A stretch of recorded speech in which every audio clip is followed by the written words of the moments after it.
Vous avez un enfant majeur étudiant qui jusqu'à maintenant était rattaché à votre foyer fiscal. À quelques semaines de faire votre déclaration d'impôt sur les revenus perçus en 2014, vous vous interrogez sur l'intérêt de conserver ou non cet enfant rattaché à votre foyer.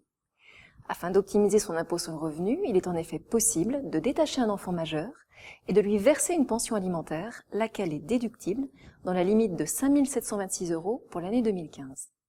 Je vous fais remarquer que ce montant de déductibilité a été revalorisé au 1er janvier dernier de 0,5% alors qu'il était stable depuis plusieurs années.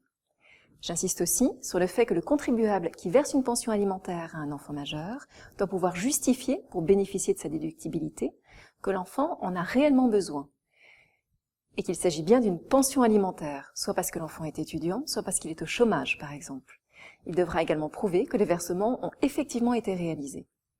Cette optimisation sera d'autant plus importante si l'enfant majeur perçoit des revenus, puisqu'avec son détachement, c'est l'ensemble de ces revenus qui sortiront de la base taxable des parents.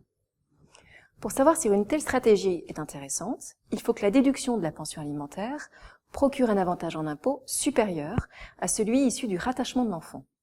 En matière de quotient familial, un premier ou un second enfant compte chacun pour une demi-part fiscale et procure donc un avantage en impôt maximum de 1 508 €. Un troisième enfant compte, lui, pour une part fiscale entière et permet donc une économie d'impôt maximale de 3 016 €. C'est pourquoi le détachement de l'enfant majeur ne sera favorable que s'il s'agit d'un premier ou d'un second enfant pour un foyer fiscal soumis à un taux marginal d'imposition de 30, 41 ou 45%. En revanche, avec un taux de 14%, quelle que soit la position de l'enfant dans la fratrie, cette stratégie ne permettra pas d'optimiser l'impôt. Il en est de même pour le détachement d'un troisième enfant qui, quel que soit le taux marginal d'imposition, ne procurera aucune optimisation fiscale, puisque même avec un taux maximal de 45%, la déductibilité de la pension alimentaire générera une économie d'impôt de 2 577 €, ce qui est inférieur au plafonnement du quotient familial de 3 016 €.